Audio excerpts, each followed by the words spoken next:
Je vais vous donner un exercice à faire. Je vais vous donner un numéro de téléphone que vous devez retenir. Et juste après, je vais choisir quelqu'un au hasard qui va me donner ce numéro de téléphone-là. Ce sera le moyen pour moi de tester votre mémoire et de voir comment est-ce que vous utilisez votre cerveau pour mémoriser. Est-ce que vous êtes prêts?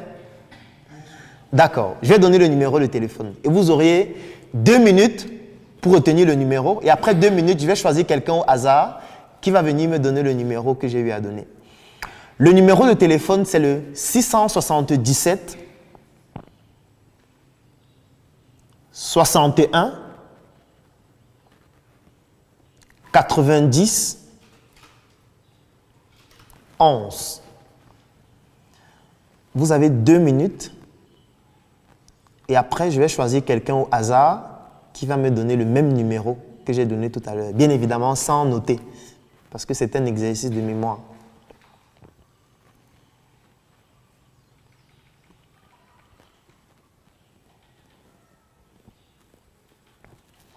Une minute.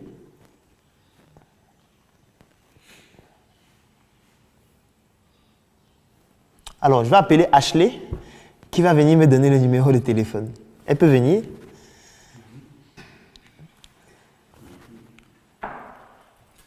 Donc, tu vas venir là et puis tu vas t'adresser aux autres en donnant le numéro de téléphone que j'ai donné tout à l'heure. 697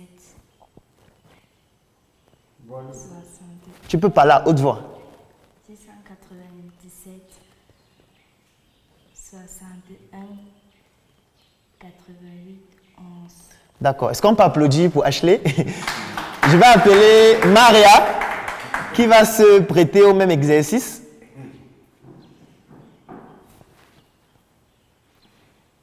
Donc, tu vas venir devant et puis tu vas essayer de nous donner le même numéro que j'ai donné tout à l'heure à haute voix. 677 90 11. D'accord. Est-ce qu'on peut applaudir pour Maria? Alors, une dernière personne, le monsieur devant. Votre nom, s'il vous plaît? Je suis Mayaga Roger. D'accord, monsieur Roger. Est-ce que vous pouvez venir faire l'exercice? Ce sera la dernière personne.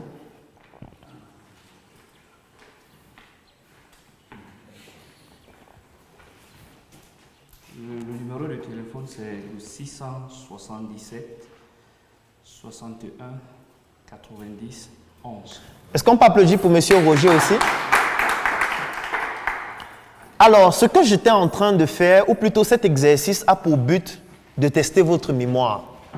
Mais plus spécifiquement, une mémoire qui s'appelle la mémoire à court terme. Je suis certain que la plupart des personnes dans cette salle, lorsque j'ai donné le numéro et que j'ai dit que vous avez 2 minutes, la plupart des personnes étaient en train de se répéter le numéro dans la tête plusieurs fois. Je suis certain que la plupart le faisaient. En fait, si je vous demande de rentrer aujourd'hui et que nous revenons demain, comme par exemple demain nous aurons aussi une conférence, et que je redemande le même numéro demain, il y a très peu de personnes qui seront capables de donner le numéro. Surtout si je n'ai pas donné la consigne que demain je vais vous demander le même numéro. Pourquoi? Parce que lorsque vous répétez ce chiffre dans votre tête plusieurs fois, c'est parce que je vous ai dit que je vais interroger quelqu'un au hasard. Donc vous vous dites, si on me prend, il faudrait que le numéro soit encore frais dans ma tête pour que je donne ça rapidement et je valide l'exercice. Mais le problème qui se pose, c'est quoi? C'est que dès que vous auriez validé l'exercice, si vous réussissez à le faire, vous allez progressivement oublier le numéro. Ce qui fait que si on revient demain, après-demain ou alors dans une semaine, vous n'allez plus vous rappeler du numéro. Mais le problème qui se pose, c'est que c'est ce qu'on fait à l'école. Parce qu'à l'école, on prend les élèves, on les installe dans une salle. L'enseignant vient, il a un document, il demande aux élèves d'écrire. Lui, il lit et les élèves sont en train d'écrire. Les élèves écrivent. Qu'est-ce que les élèves vont faire à la maison? Les élèves vont essayer d'aller réciter à la maison ce qu'on a vu en classe. Et ce qui se passe, c'est quoi? C'est que moi, j'ai mené cette expérience-là, c'est assez amusant. Ça veut dire, je suis des élèves pendant un semestre, durant lequel on leur donne des notions en classe, ils écrivent, ils prennent des notes, ils partent à la maison, ils étudient. Et lorsqu'on les évalue, 1 fois, 2 fois, 3 fois, 4 fois, chaque fois qu'on finit de les évaluer, je viens une semaine après, et bien évidemment sans les prévenir, et je leur pose des questions sur des notions qui ont fait l'objet de l'évaluation. Et je me rends compte que ceux qui ont eu des bonnes notes ne sont plus capables d'avoir les mêmes notes après. Certains arrivent même à avoir la sous-moyenne carrément, parce qu'en réalité, ils ne se rappellent plus. En fait, ils ont étudié en utilisant cette mémoire à court terme-là, juste pour atteindre l'objectif qui est celui de valider, qui est celui d'avoir une bonne note à l'examen. Mais dès que cet objectif a été atteint, ça s'efface dans le cerveau parce que en fait, l'objectif n'était pas de retenir sur le long terme. Parce que ce qu'il faut savoir, c'est qu'il existe deux types de mémoire. Il y a la mémoire à court terme et il y a la mémoire à long terme. Lorsqu'on fait des études, l'objectif, c'est d'apprendre des choses qu'on pourrait utiliser dans 10 ans, dans 15 ans, dans 20 ans. L'objectif, ce n'est pas d'avoir la meilleure note. Parce que ça ne sert à rien d'avoir la meilleure note et en fin d'année ne pas être capable de restituer ce qu'on a appris. Donc aujourd'hui, quand je posais cette question concernant le numéro de téléphone, c'était pour pouvoir tester cette mémoire à court terme là et vous montrer ce qui est en train de se passer dans votre cerveau pendant que vous êtes en train de vouloir retenir une information sur le court terme. Je vais vous prendre un autre exemple. Si vous remarquez par exemple à la télévision, il y a des chaînes qui diffusent de la musique, donc des chaînes qui sont spécialisées uniquement pour de la musique. Et si vous observez bien, vous allez vous rendre compte que ces chaînes-là peuvent diffuser la même chanson 20 fois, 30 fois, 40 fois en une seule journée. C'est-à-dire qu'en une journée, on vous montre la même chanson 20 fois, 30 fois. Parfois, vous écoutez la chanson la première fois, ça vous énerve parce que vous dites que mais c'est du n'importe quoi. Mais après 6 mois, après 7 mois, vous commencez à mimer la chanson qui vous énervait, même inconsciemment. En fait, ce qui se passe, c'est quoi? C'est que quand vous écoutez une chanson, ça crée des connexions de neurones dans votre cerveau, comme je le disais tout à l'heure. Comme ce que nous sommes en train de faire actuellement. Les notions que je suis en train de vous transmettre, ça crée des connexions de neurones dans votre cerveau. Sauf que lorsque vous mettez cette connexion, du moins lorsque cette connexion s'établit du fait de cette nouvelle connaissance, la connexion est encore fragile.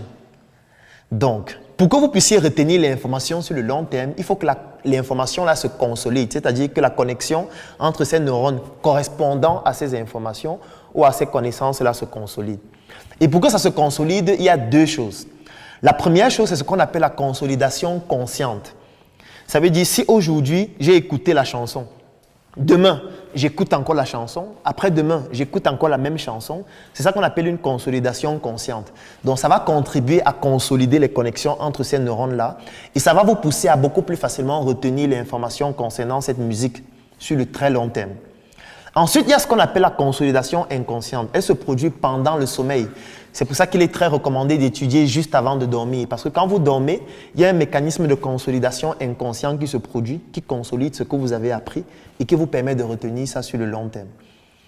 Et ce qui se passe, c'est quoi? C'est qu'en diffusant des musiques dont régulièrement la même musique, ça consolide ces connexions-là et ça vous pousse à retenir ces musiques-là sur le long terme, même si les musiques-là vous énervent au début. Parce que là, ce qu'il faut savoir, c'est que qu'importe l'émotion que ça vous génère, du moment où la répétition se fait de manière régulière, vous allez retenir l'information pendant longtemps. C'est d'ailleurs de ce phénomène physiologique-là qu'on utilise l'expression « la répétition, c'est la mère des sciences ». La deuxième chose maintenant qu'il faut savoir, c'est quoi? C'est que quand vous étudiez, il y a des techniques qu'il faut utiliser pour que la connaissance que vous souhaitez accumuler ne reste pas uniquement dans du court terme, mais puisse s'étendre dans le long terme aussi, afin que vous puissiez l'exploiter sur le plan professionnel ou alors dans la vie de tous les jours. Et pour cela, il faut passer donc à ce qu'on appelle la mémoire à long terme. La mémoire à long terme, il en existe 3 principalement. Il y a ce qu'on appelle la mémoire épisodique. La mémoire épisodique, c'est une mémoire qui est liée à un événement. Je vais vous prendre un exemple. Moi, par exemple, je ne vais jamais oublier le 16 février. Parce que le 16 février, je me rappelle exactement de comment j'ai appris la nouvelle, de comment ma mère a disparu, de comment j'ai appris qu'elle est décédée, de tout ce qui s'est passé, de comment je voyageais de Douala pour arriver à Yaoundé. En fait, je ne vais jamais oublier ça. Ça s'appelle une mémoire épisodique. C'est une mémoire qui est liée à un événement qui a produit beaucoup d'émotions. Et les émotions, il en existe plusieurs. Il y a ce qu'on appelle les émotions primaires et les émotions composées. Et l'émotion primaire qui fait en sorte que je n'oublie pas cet événement, c'est quelle émotion? Qui a une idée?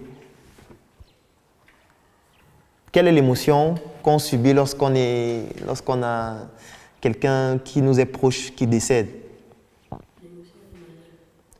Non, pas exactement ça, mais ce n'est pas loin.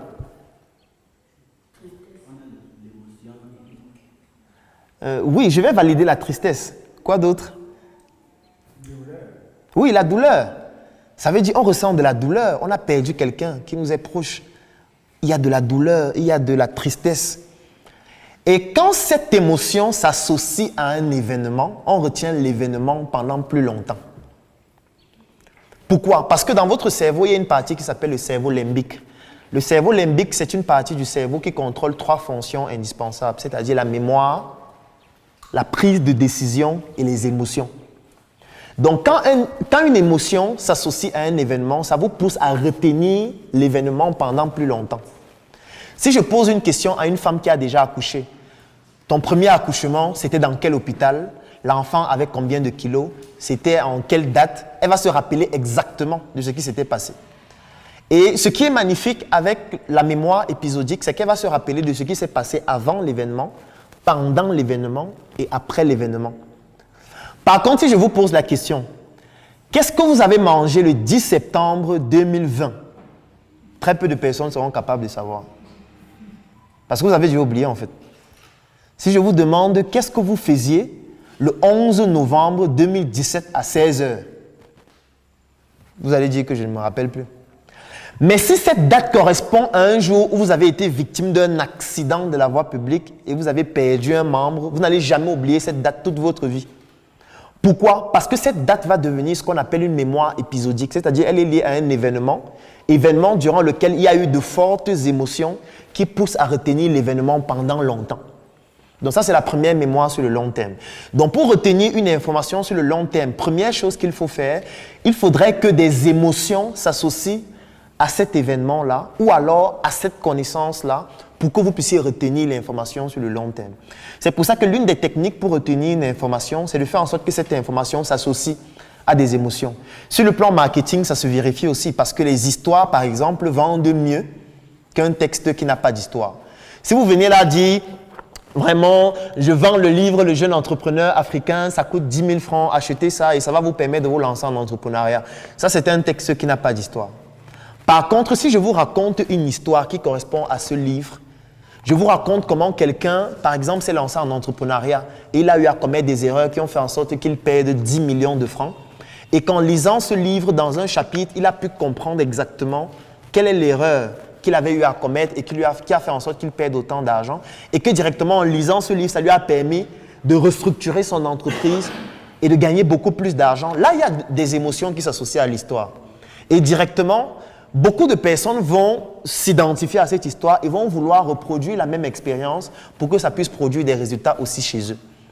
Donc, en marketing, ça s'utilise, ça s'appelle du storytelling. Donc, on raconte des histoires pour mieux vendre des projets, pour mieux vendre des produits, parce qu'on sait que des histoires, ça facilite, ça suscite en vous des émotions, les émotions qui vont vous permettre de retenir plus facilement. C'est-à-dire qu'aujourd'hui, si je demande à quelqu'un comment est-ce qu'on fait pour se protéger de la Covid, je suis sûr que la plupart des gens vont me dire au moins 2 informations pertinentes.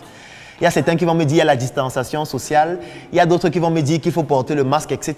Pourquoi? C'est parce que l'information a été mémorisée sur le long terme, parce qu'on a créé des émotions. La deuxième chose maintenant fondamentale, c'est que l'émotion vous pousse aussi à prendre une décision, comme par exemple celle d'acheter un masque. Donc vous allez acheter un masque qui est porté. Pourquoi? Parce qu'on a créé des émotions chez vous qui vous poussent à vous dire non, moi je ne veux pas tomber malade, il faut que je porte le masque. Moi je ne veux pas tomber malade, il faut que j'utilise le désinfectant pour les mains pour ne pas être contaminé ou pour ne pas contaminer mes proches. Donc voilà comment on utilise les émotions aussi pour manipuler. Parce qu'on peut aussi manipuler avec les émotions pour vous pousser à prendre des décisions qui parfois ne sont pas dans votre avantage. C'est ça qu'on appelle parfois en politique créer des problèmes pour plus tard apporter des solutions, mais en réalité on ne les apporte pas, on vous vend ces solutions-là.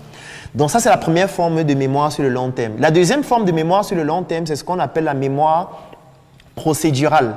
Alors la mémoire procédurale c'est quoi? C'est par exemple lorsque vous apprenez à conduire un véhicule.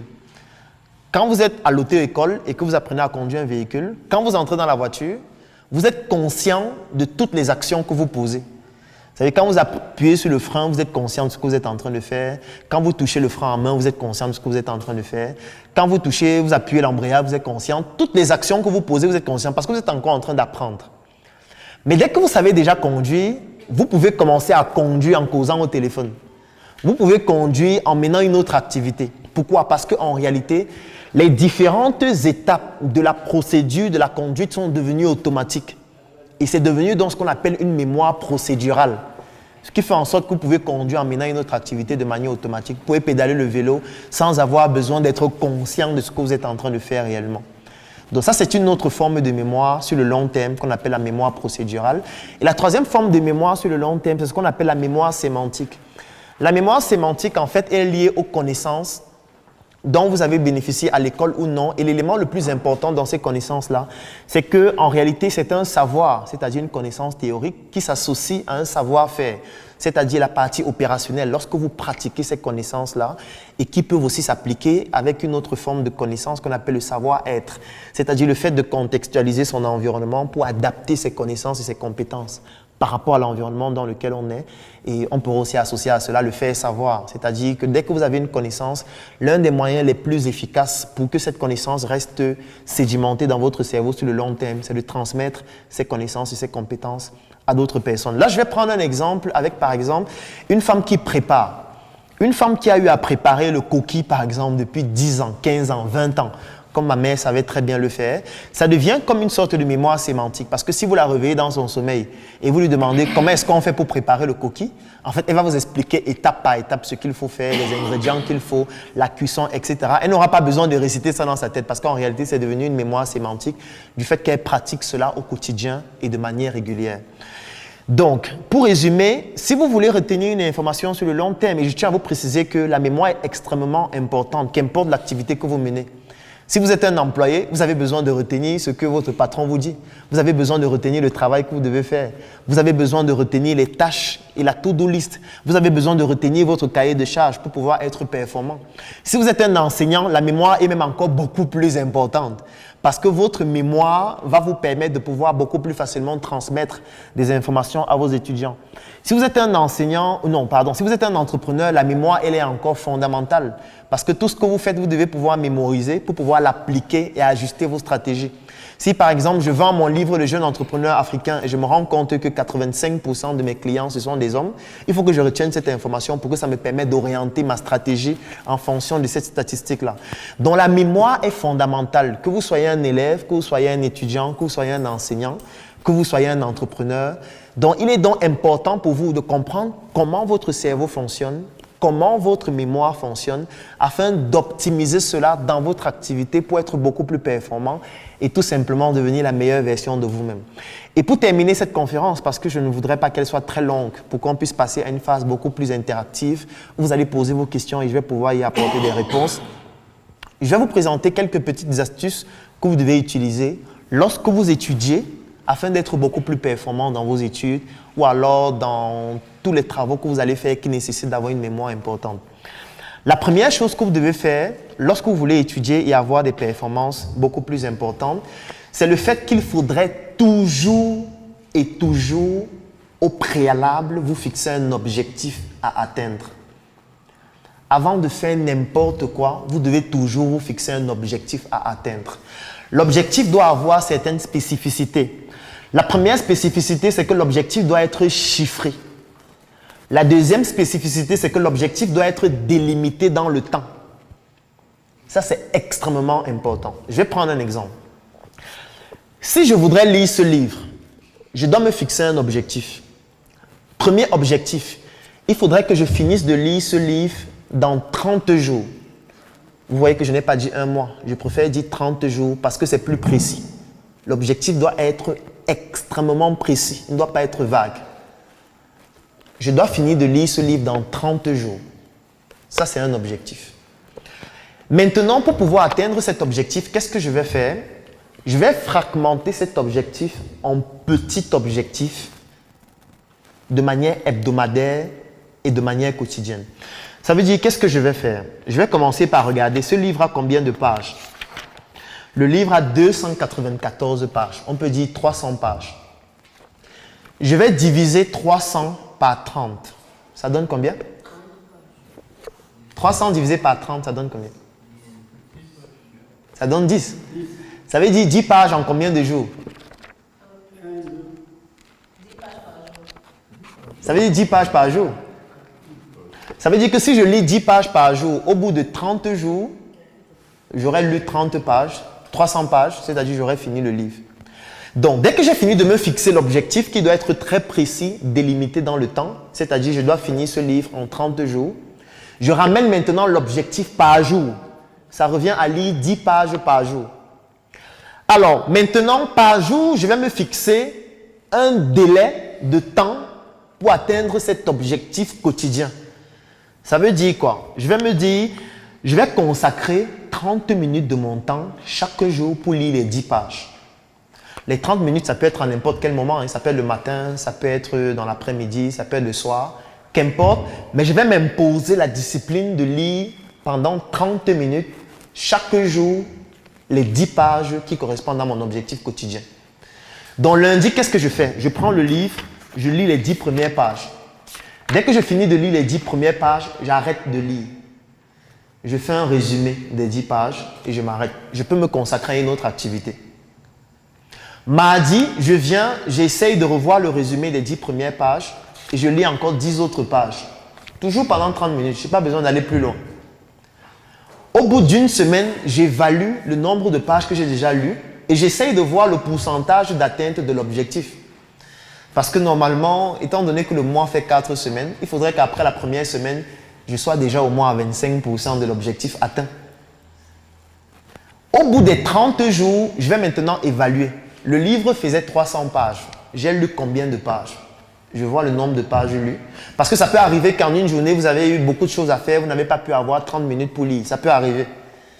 Donc, il faudrait pouvoir rattraper ça le jour suivant. Ou ça peut même arriver qu'à la fin du mois, vous n'avez pas totalement lu le livre, ce qui n'est pas mauvais. Parce qu'en réalité, ce qui est plus important, c'est le côté discipline que vous vous imposez chaque jour. C'est-à-dire les 30 minutes que vous devez vous imposer chaque jour pour lire au moins 10 pages. C'est ça qui est plus important. Ce n'est pas le fait de forcément tout lire. Ce qui fait qu'à la fin des 30 jours, vous essayez de voir. Sur les 300 pages, j'ai lu, disons, 200 pages. Mais en réalité, ce sera beaucoup plus efficace. Vous allez retenir beaucoup plus longtemps ce que vous avez lu par rapport à quelqu'un qui se dit juste que je dois lire ce livre et qui lundi va lire 50 pages, ensuite va passer une semaine sans lire, ensuite la semaine qui suit va lire 90 pages, ensuite va faire un mois sans lire pour ensuite venir finir les autres pages et commencer à se vanter sur Internet que j'ai fini le livre. En réalité, si on évalue la rétention de l'information de celui qui a lu 30 minutes chaque jour, 10 pages seulement, même s'il n'a pas fini le livre, par rapport à celui qui a fini le livre, mais l'a étendu sur un délai qui n'était pas délimité dans le temps au début avec un objectif qui n'était pas précis. Celui qui avait la discipline de 30 jours aura des informations plus pertinentes que l'autre. Donc ça, c'est la première technique. Se fixer un objectif qui doit être précis, qui doit être délimité dans le temps et qui doit associer une notion extrêmement importante, à savoir la discipline. C'est-à-dire que vous devez le faire chaque jour, même si vous n'en avez pas envie, il faut le faire.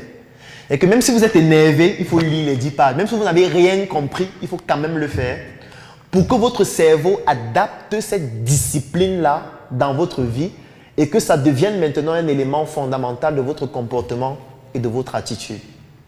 Ça, c'est la première technique.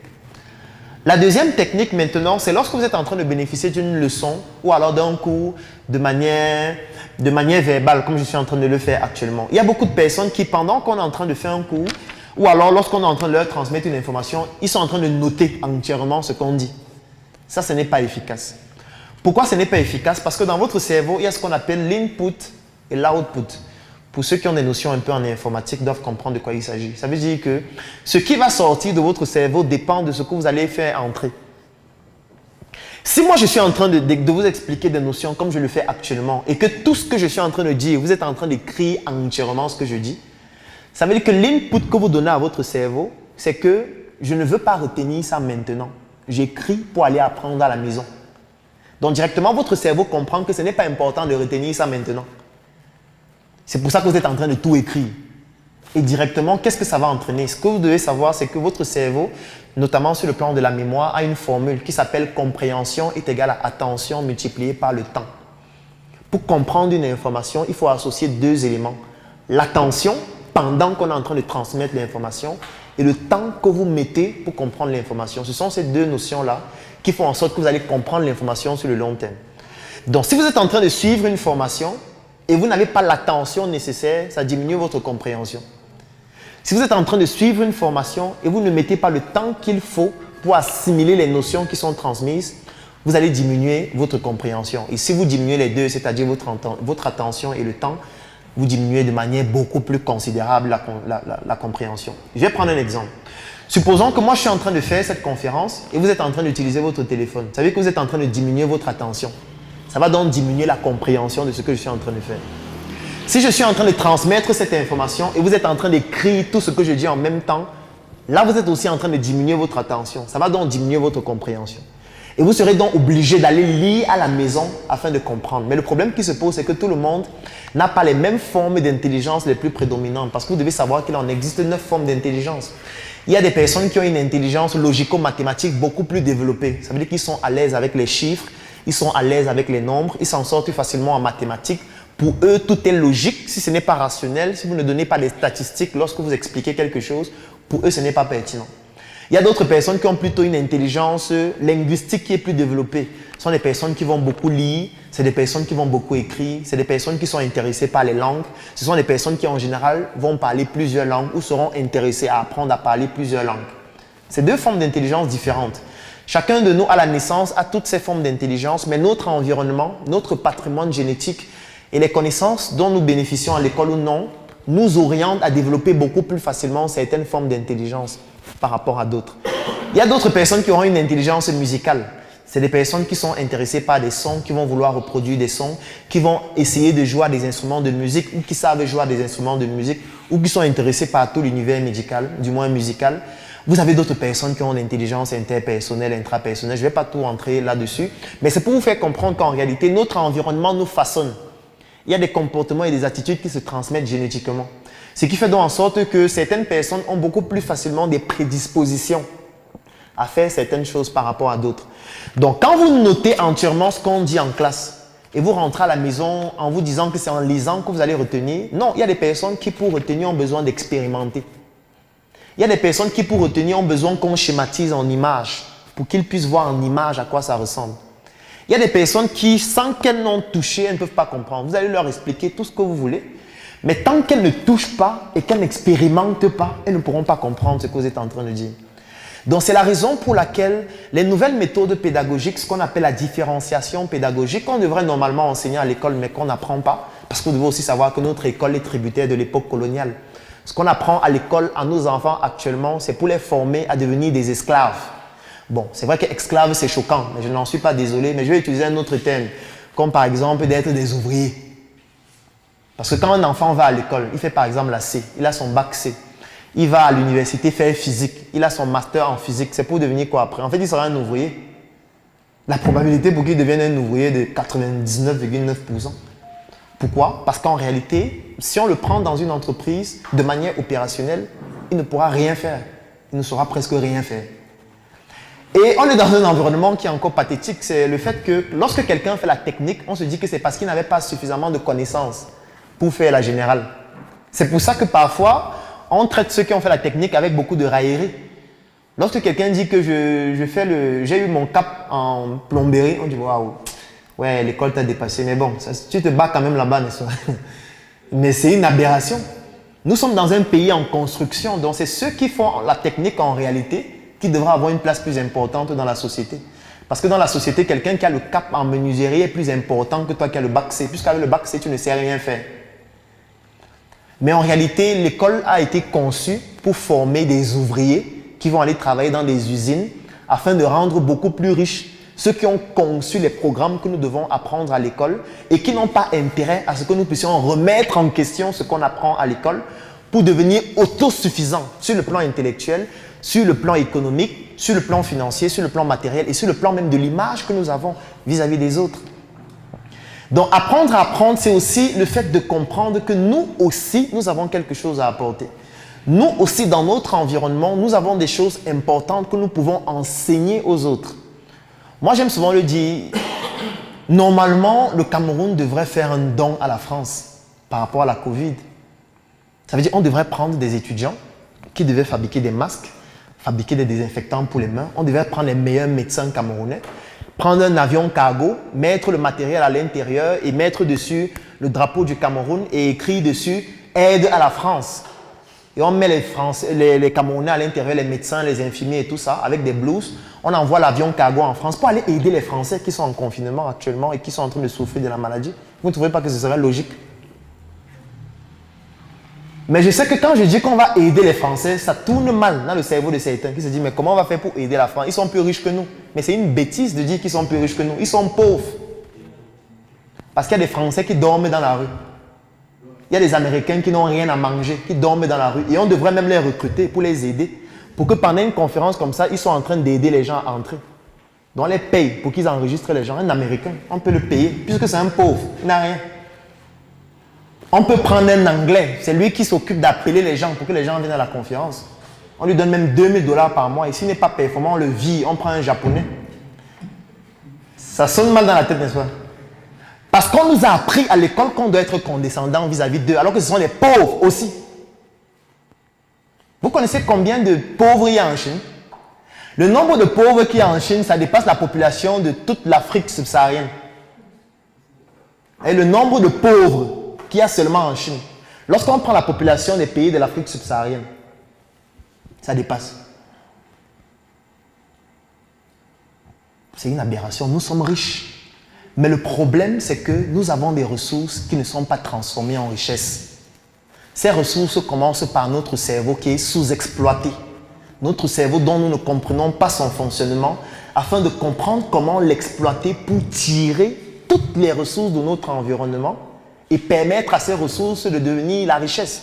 Ça ne sert à rien de dire qu'on a l'or, on a le diamant. Mais on a l'or, on a le diamant. Si on ne peut pas aller transformer cet or et ce diamant-là, si on ne peut pas aller transformer nos terres arabes, si on ne peut pas aller transformer notre patrimoine culturel, si on ne peut pas aller transformer ce que nous avons et que le monde nous a envie, comme le soleil. Parce que ce que les gens ne savent pas, c'est qu'en Afrique, nous on a le soleil tout le temps, alors que les autres parfois doivent faire 6 mois dans le froid. Ça veut dire qu'il y a certaines cultures qu'on peut faire ici qu'ils ne peuvent pas faire chez eux. Et même s'ils font chez eux, ils n'auront pas le même rendement que nous. On n'est même pas conscient de ça. En fait, on devrait les envahir avec nos produits. Mais aujourd'hui, c'est plutôt le contraire parce qu'en fait, notre cerveau a été conditionné par notre système éducatif pour qu'on puisse se dire qu'on va appeler certains fruits la pomme de France. Vous voyez cette aberration? La pomme de France. Comment on a fait pour accepter ça? Un fruit qui pousse chez nous, on appelle ça la pomme de France.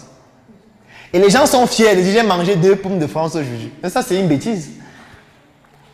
Donc, il est temps de comprendre que nous sommes riches, mais cette richesse va découler de la compréhension de notre cerveau, la compréhension de notre environnement et le fait que nous devons utiliser les ressources de notre cerveau, comprendre que nous devons travailler ensemble parce que c'est indispensable de le faire pour pouvoir exploiter les ressources que nous avons dormantes chez nous, transformer ces ressources en richesse et montrer aux autres tout le patrimoine culturel, intellectuel, économique et financier que nous avons.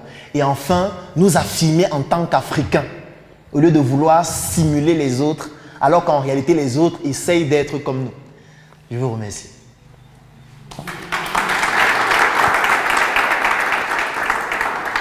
Alors maintenant, je vais prendre quelques questions avant que nous puissions terminer avec la conférence. S'il y a des questions, n'hésitez pas, vous pouvez tout simplement lever le doigt et vous la poser.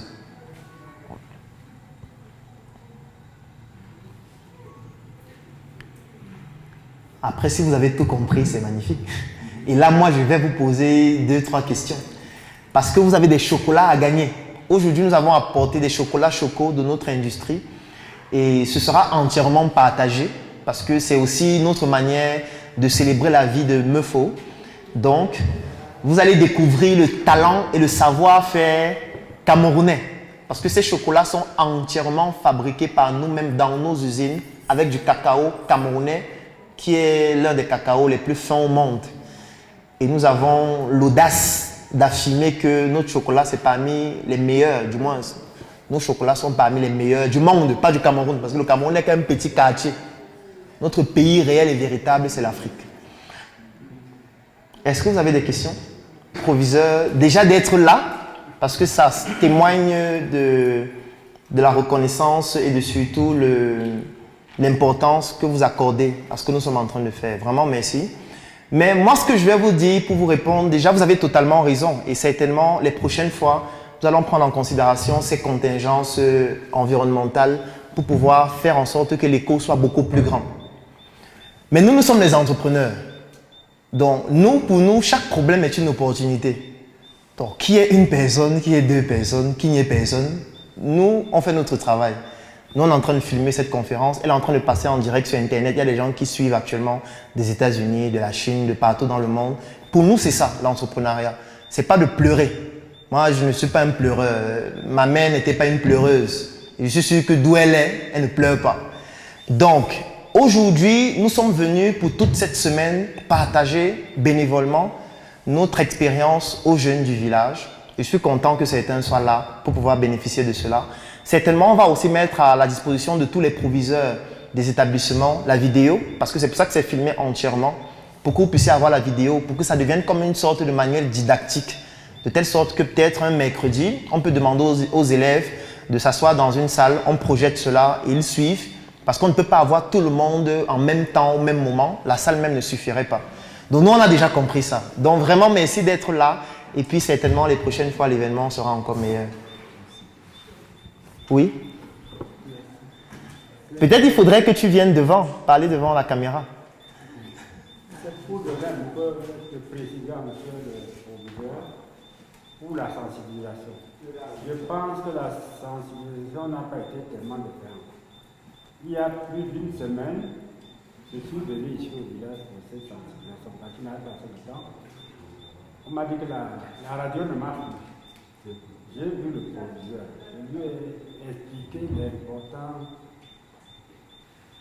de cette conférence. Pour les jeunes, j'ai vu le curé, je lui ai expliqué. Je voulais voir le proviseur du lycée technique, mais il n'était pas en place. C'est aujourd'hui que je voulais aller là. Il m'a dit qu'il allait à Bafoussa.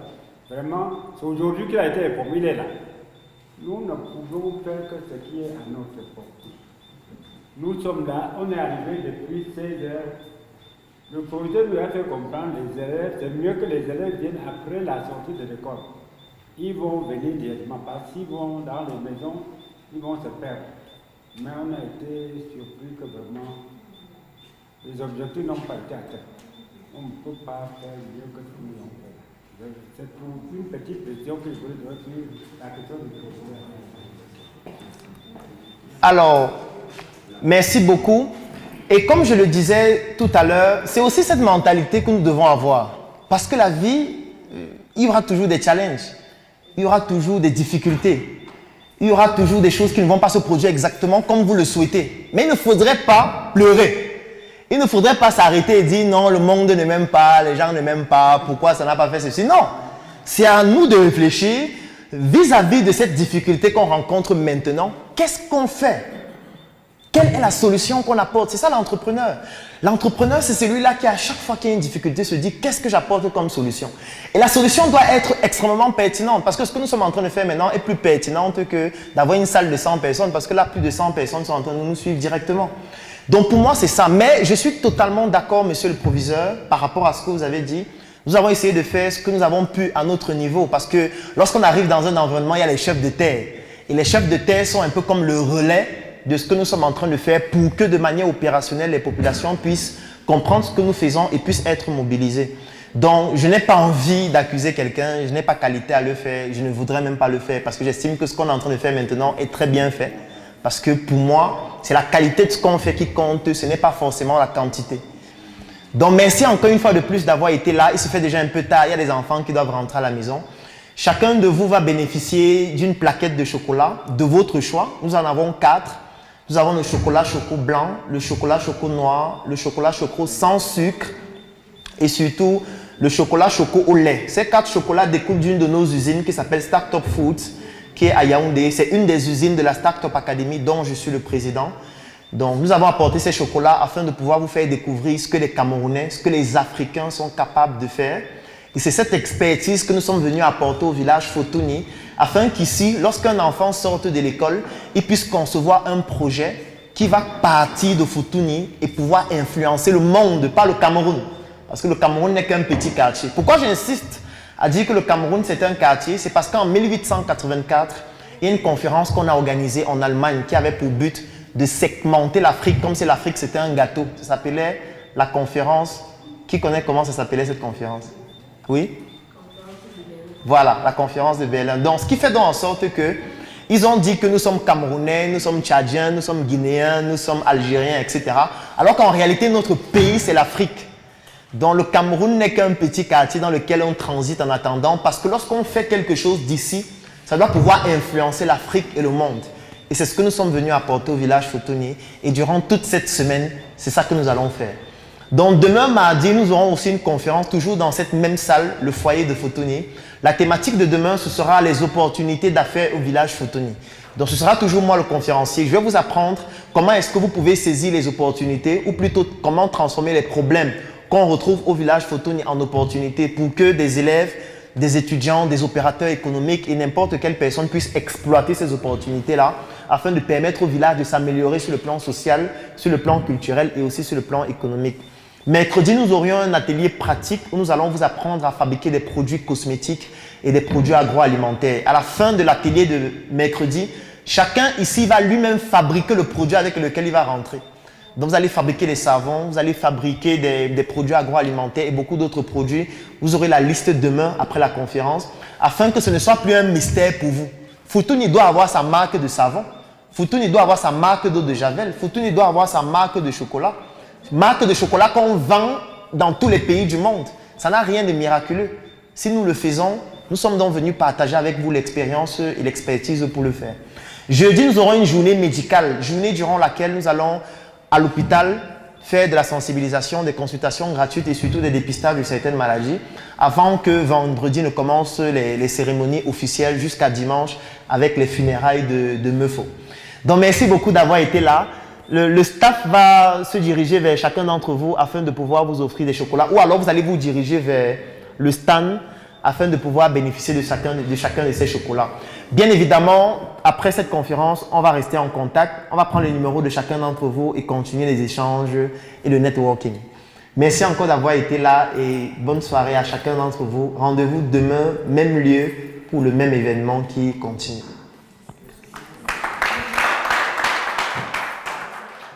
La principale raison pour laquelle tes projets ne fonctionnent pas, c'est parce que tu manques de discipline. La compétence, l'expérience, le talent, le savoir-faire s'arrête là où la discipline commence. Lorsque tu manques de discipline, il est impossible de réaliser quoi que ce soit.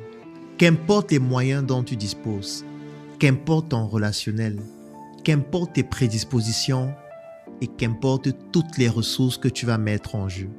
Je l'ai compris à mes dépens durant ces 10 dernières années de mon expérience entrepreneuriale. 2 entrepreneurs qui vont lancer le même projet, celui qui réussira à se développer sur le long terme sera celui-là qui aura conservé une discipline sportive avec une résilience sans faille. Si tu prends l'engagement en 2025 de réaliser une vidéo par jour et que tu réussis à le faire pendant les 365 jours de l'année, je peux te garantir qu'en 2026, tu auras plus de notoriété, tu auras plus de visibilité, tu auras gagné plus de marchés, tu auras eu plus de clients et tu seras passé à un autre niveau, même si dans tes vidéos, tu racontes des bêtises.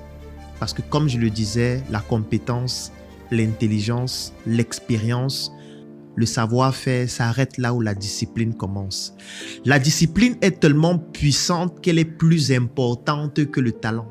Oui, vous pouvez être talentueux, vous pouvez être un génie, mais si vous n'êtes pas discipliné dans ce que vous faites, il sera impossible pour vous d'atteindre les objectifs que vous vous êtes fixés pour cette année 2025. C'est donc la raison pour laquelle nous avons décidé de concevoir un programme pour vous accompagner à être beaucoup plus discipliné. Parce qu'on ne passe pas d'indiscipliné à discipliné sans une transition où on vous impose cette discipline, comme dans l'armée. Si vous êtes quelqu'un d'indiscipliné, pour devenir discipliné, on doit vous imposer la discipline. Et moi, j'ai décidé de vous imposer la discipline, bien sûr, si vous souhaitez que je puisse vous accompagner. Nous avons donc conçu un programme d'accompagnement qui est basé en 2 phases. La première phase, c'est un programme vidéo de plus de 4 heures de temps sur la discipline que vous allez suivre et dont vous allez réaliser un résumé.